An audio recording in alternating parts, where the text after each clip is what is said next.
नमस्कार दोस्तों, आपका एक बार फिर से स्वागत है डागोर एकेडमी के ऐप पर।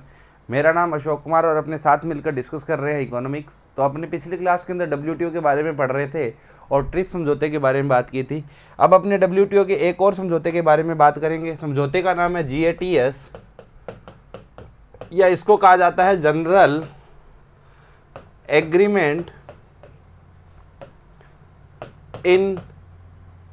Agreement of trade in services,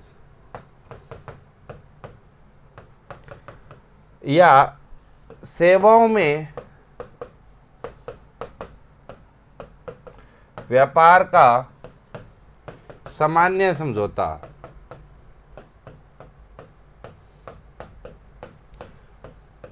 ये जो समझौता है WTO का, इसको उरुग्वे दौर की वार्ता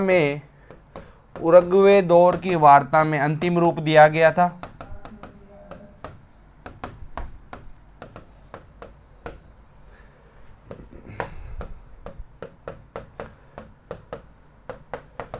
यहां पर ये अगर आप इस समझौते के नाम के ऊपर ध्यान दो तो स्वाभाविक सी बात है, आपको पता चल जाएगा कि जैसे कि जो WTO के बाकी समझौते हैं, चाहे वो एग्रीकल्चर का है या किसी भी चीज़ का है, वैसे ही ये कहीं ना कहीं सर्विसेज के ट्रेड को पूरी दुनिया में निर्बाध बनाने का प्रयास कर रहा है। सर्विसेज का ट्रेड का मतलब है कि जो सर्विस की आपूर्ति है या सर्विस प्रदाता जो होते हैं, उनको एक जगह से दूसरी जगह पर सर्विस देने का अधिकार ये जो एग्रीमेंट है वो देता है।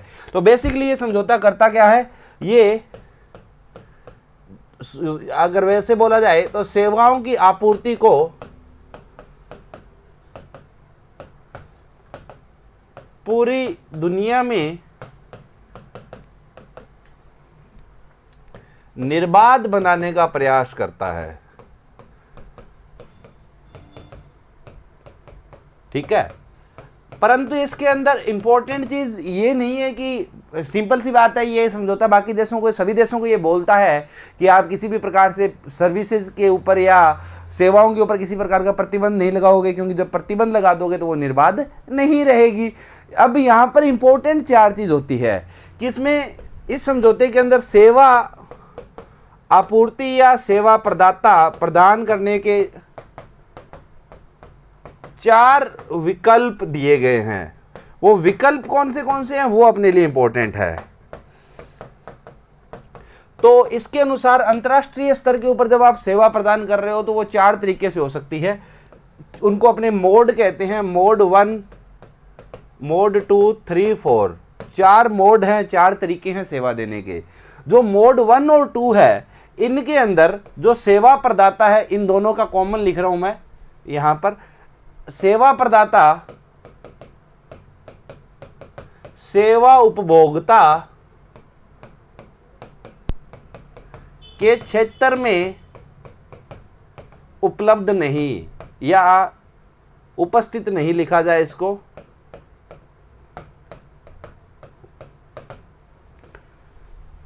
इसको आगे 2 भागों में बांटा जा सकता है। जब सेवा, इसको एक बार लिखकर फिर समझाता हूं आपको, उपभोक्ता के क्षेत्र में दी जा रही है,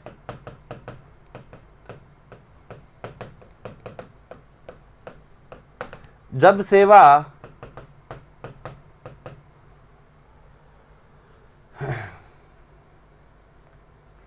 उदासीन क्षेत्र में दी जा रही है,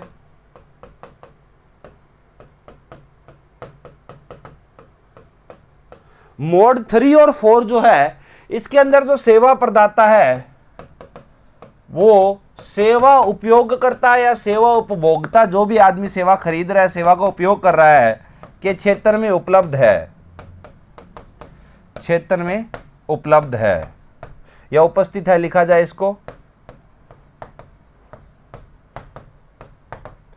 इसको आगे 2 भागों में बांटा गया है। केवल व्यावसायिक उपस्थिति, केवल व्यावसायिक उपस्थिति,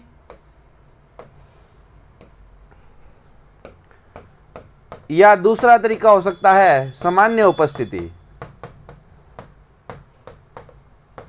तो ये 4 तरीके हो सकते हैं सेवा एक जगह से दूसरी जगह प्रदान करने के। तो मोड 1 और मोड 2 की बात की जाए तो इसके अंदर क्या लिखा गया है, पहला इसका लक्षण क्या है कि सेवा प्रदाता जो है वो सेवा उपभोक्ता के क्षेत्र में उपस्थित नहीं है। उदाहरण के लिए सॉफ्टवेयर कंपनी दे रही है टीसीएस, तो सॉफ्टवेयर बनाया किसने है, सेवा कौन दे रही है, टीसीएस कंपनी। सॉफ्टवेयर का उपयोग कर रही है कंपनी जिसका नाम है, एक कुछ भी नाम ले लेते हैं, फॉर एग्जाम्पल अपने नाम लिख लेते हैं टेस्ला कंपनी। अब ये जो टीसीएस कंपनी है ये है इंडिया की, टेस्ला कंपनी जो है वो यूएसए की। तो यहां पर सेवा का उपभोक्ता कौन है, टेस्ला है, सेवा का प्रदाता कौन है, टीसीएस है, जो कि इंडिया का है। तो अब यहां पर दो स्थिति बन सकती है कि ये टीसीएस कंपनी अपने इंडिया के ऑफिस से बैठे बैठे यहां से सेवा दे इसको, ठीक है। तो वो हो जाएगा मोड 1 कि जब सेवा प्रदाता सेवा उपभोक्ता के क्षेत्र में उपस्थित नहीं है, मतलब कि ये जो टीसीएस है इंडिया में है, ये यूएसए में नहीं है, इसका कोई भी ऑफिस कोई भी उपस्थिति नहीं है।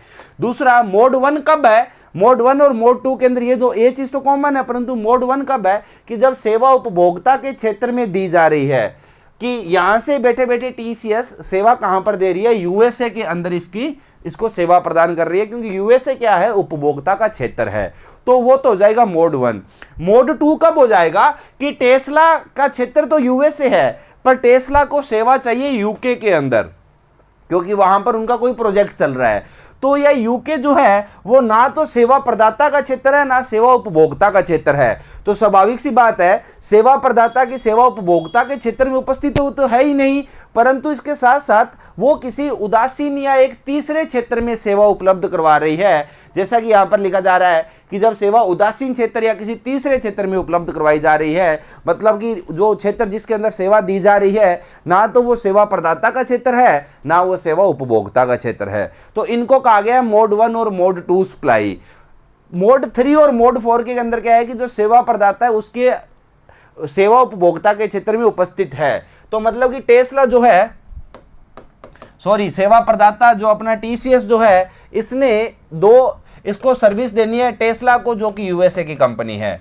अब इसके पास दो ऑप्शन हैं कि या तो ये टीसीएस यूएसए के अंदर अपना एक छोटा सा ऑफिस खोल ले केवल, परंतु वहां पर खुद को एज ए कंपनी रजिस्टर नहीं करवाती है। मतलब कि इस स्थिति के अंदर होगा क्या कि टीसीएस का ऑफिस वहां पर चल रहा है पर वो टेम्परेरी ऑफिस है, ये यूएसए के नियमों के अनुसार से वहां पर रजिस्टर्ड कंपनी नहीं है। दूसरा तरीका क्या है कि टीसीएस यूएसए के अंदर अपनी एक सहायक कंपनी खोल दे जिसका नाम रख दे टीसीएस यूएसए प्राइवेट लिमिटेड। तो इसने यूएसए के अंदर अपनी कंपनी को रजिस्टर करवा लिया है। तो अगर वो स्थिति है जब इसने केवल अपना ऑफिस खोल रखा है, वहां पर कंपनी रजिस्टर नहीं करवा रखी है, तो वो हो जाएगा मोड 3, केवल व्यावसायिक उपस्थिति है उसकी वहां पर। चौथा क्या है, उसकी सामान्य उपस्थिति है, मतलब कि वो वहां पर एज ए कंपनी रजिस्टर्ड हो चुकी है। दोनों ही स्थिति के अंदर वो सेवा उपभोक्ता के क्षेत्र में उसकी उपस्थिति तो है, परंतु मोड 3 के अंदर उसकी केवल व्यावसायिक उपस्थिति है, जबकि मोड 4 में उसकी एक सामान्य उपस्थिति है, मतलब कि वो वहां के नियमों का पालन करने के लिए बाध्य है। तो ये 4 मोड माने गए हैं अंतर्राष्ट्रीय सेवा प्रदान करने के। अब जब आप ये general agreement for trade in services या जीएटीएस को पढ़ते हो तो आपको पता चलता है कि कोई भी देश इन चारों विकल्पों में से किसी एक या किसी दो के ऊपर एक प्रकार से प्रतिबंध लगा सकता है, या ये बोला जाए कि किस देश के अंदर ये चारों विकल्प उपलब्ध होंगे या नहीं होंगे, वो वहाँ ये जो प्रावधान है वो वहाँ की सरकार के द्वारा निर्धारित किए जाएंगे। तो ये संभव है कि कोई देश इन चारों में से एक या दो विकल्पों के ऊपर प्रतिबंध लगा दे, परंतु चारों के ऊपर आप प्रतिबंध नहीं लगा सकते। ये बात कहता है general agreement for trade in services. तो ये जीएटीएस है। अब अपने पढ़ते हैं इसका अगला एग्रीमेंट, डब्ल्यूटीओ का अगला एग्रीमेंट जो है, इसका नाम आपको इंग्लिश में ध्यान रखना पड़ेगा, एग्रीमेंट ऑन सिनेट्री एंड फाइटोसिनेट्री मेजर्स।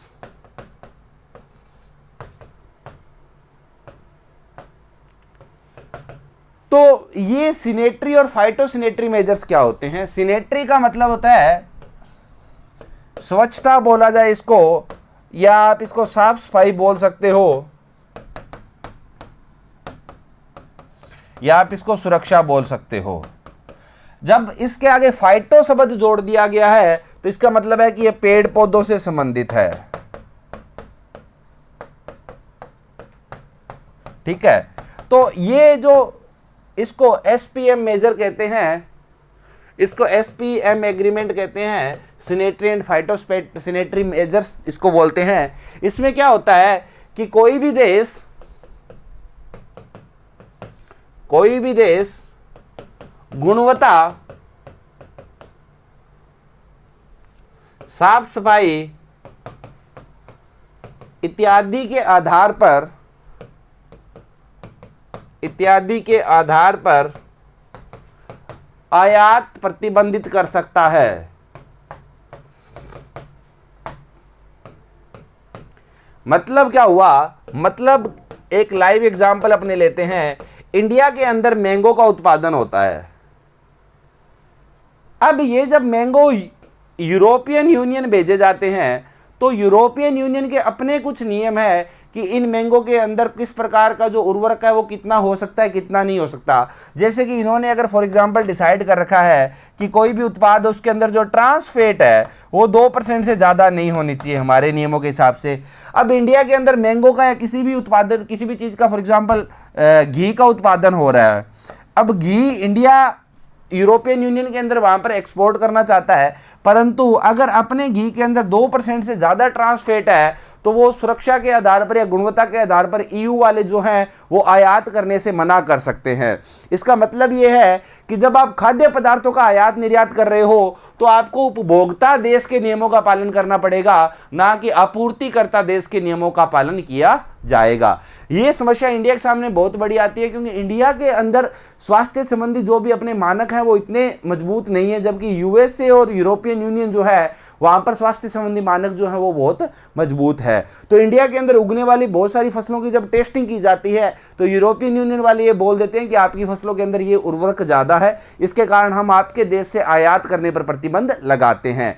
तो वो किस कानून के तहत लगाया जाता है, कौन से प्रावधानों के तहत लगाया जाता है, वो एसपीएम के तहत लगाया जाता है। आपको ध्यान रखना है। इसको कहा गया सिनेटरी एंड फाइटोसैनिटरी मेजर्स, जिसके अंदर आप इन सब चीज़ों के आधार पर एक प्रतिबंध लगा सकते हो कि अगर किसी खाद्य पदार्थ के अंदर आपके देश की गुणवत्ता के मानकों के आधार पर या सुरक्षा के मानकों के आधार पर वो खाद्य पदार्थ खरा नहीं उतरता है तो आप उस उत्पाद का आयात प्रतिबंधित कर सकते हो। इसको कहा गया है एसपीएम एग्रीमेंट या agreement for sanitary and phytosanitary measures.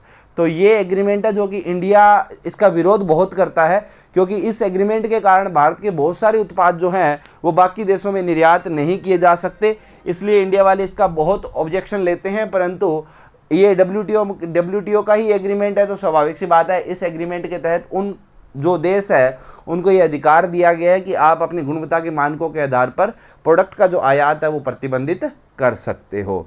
तो ये है एसपीएम मेजर जो आपको ध्यान रखना है। एक एग्रीमेंट जो अपने को इसका और पढ़ना है वो पढ़ना है एग्रीमेंट ऑन ट्रेड फैसिलिटेशन।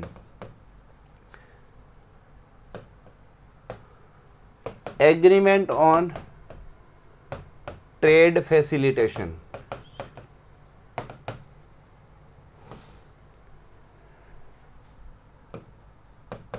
या इसको कहा जाता है व्यापार सरलीकरण पर समझौता।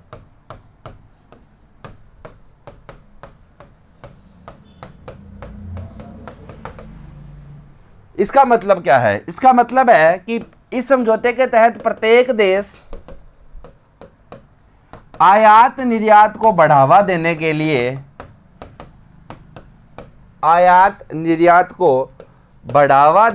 लिए शुल्क या गैर शुल्क आधारित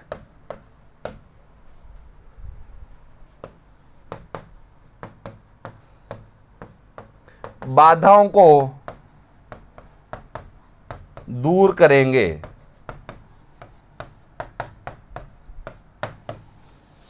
मतलब कि ये हर देश का कर्तव्य बनता है कि वो वैश्वीकरण को बढ़ाए। इसका सामान्य मतलब इतना ही है कि हर देश का कर्तव्य बनता है कि वो वैश्वीकरण को बढ़ाए।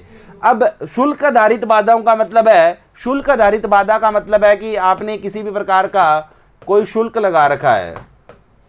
उदाहरण के लिए आयात शुल्क है, निर्यात शुल्क है, ये सब चीज़ें इसके अंदर आती है। गैर शुल्क आधारित बाधा का मतलब है, गैर शुल्क आधारित बाधा या गैर शुल्क बाधा जिसको आप कह सकते हो, इसका मतलब है कि आपके बंदरगाहों के ऊपर जो बंदरगाहों पर व्यवस्था, कि आपके देश के अंदर बंदरगाहों की व्यवस्था इतनी खराब है कि चाइना फॉर एग्जांपल इंडिया के अंदर कोई सामान भेजता है, अब इंडिया के बंदरगाह के ऊपर उस सामान को क्लियरेंस देने के लिए, अनुमति देने के लिए 15 दिन लग जाते हैं। तो ये आपने व्यापारिक का सरलीकरण तो नहीं किया।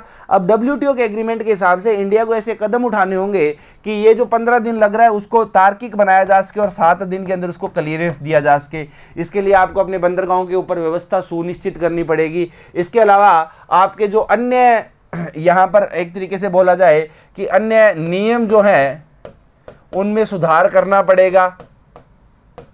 तो कुल मिलाकर आपको वो सारे कदम उठाने हैं जिन कदमों के तहत आपका जो आयात निर्यात है हर देश का वो बढ़ सके।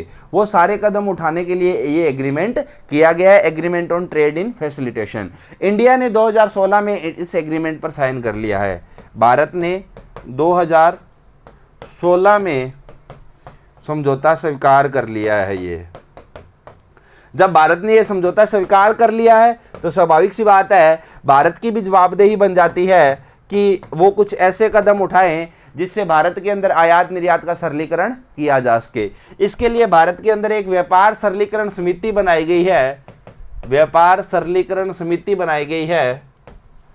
ये जो व्यापार सरलीकरण समिति है इसका काम क्या होगा कि वो सारी समस्याएं ढूंढना जिससे आयात निर्यात के अंदर बाधाएं आ रही है और उनमें से कितनी कब सही की जा सकती है, कितनी बाधाएं दूर की जा सकती है, उसके लिए क्या कदम उठाए जा सकते हैं, उनको ढूंढना और वो लागू करवाना।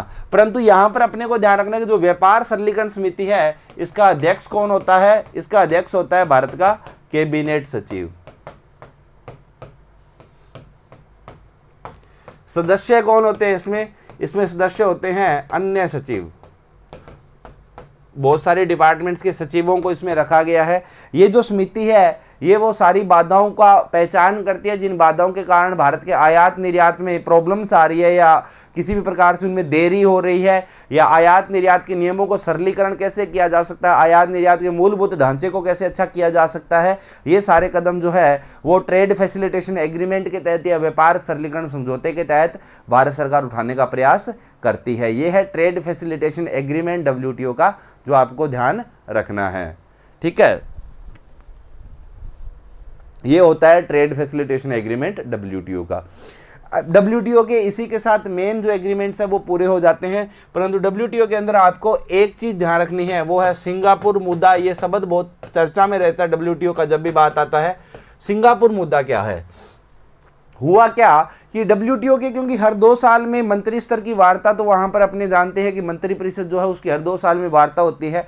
तो जब भी 2 साल में उनकी वार्ता होती है तो वहाँ पर सारे देश अपना अपना पक्ष रखते हैं। तो वहाँ पर कुछ ग्रुप बने हुए हैं। पूरी दुनिया 2 भागों में बंटी हुई है, एक है विकसित देश और एक है विकासशील देश। ये विकसित देश जो हैं ये वैश्वीकरण को बढ़ाना चाहते हैं और ये विकासशील देश जो हैं ये संरक्षणवाद की नीति के अंदर विश्वास रखते हैं। क्योंकि एक साधारण सा कारण है कि ये जो विकासशील देश हैं इन देशों की जो घरेलू कंपनियां हैं वो कंपनियां अभी तक इतनी मजबूत नहीं है कि विकसित देशों की कंपनियों से प्रतिस्पर्धा कर सके। स्वाभाविक सी बात है।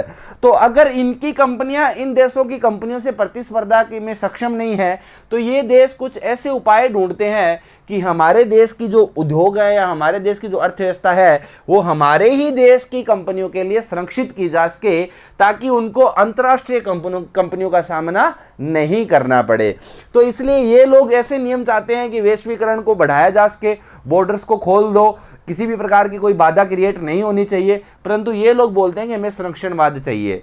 तो ये जो मुद्दा है विकसित और विकासशील का, हालांकि अपने ये जानते हैं कि WTO के अंदर विकसित और विकासशील को परिभाषित नहीं किया गया है। हर देश को अपना एक सेल्फ एफिडेविट देना होता है कि मैं विकसित हूं या विकासशील हूं। अब उस एफिडेविट को कितने लोग मानते हैं, मतलब कि भारत ने बोला कि मैं विकासशील हूं, अब बाकी देशों की मर्जी है कि वो भारत को विकासशील मानकर कुछ रियायत देना चाहते हैं या नहीं चाहते हैं। क्योंकि अपने ये जानते हैं कि अगर आपको विकासशील देश माना जाता है तो आपको रियायत दी जा सकती है, जिसको अपने विशेष उत्पाद या विशेष संरक्षण प्रक्रिया जिसको अपने बोलते हैं वो मैकेनिज्म यहाँ पर लागू किया जा सकता है।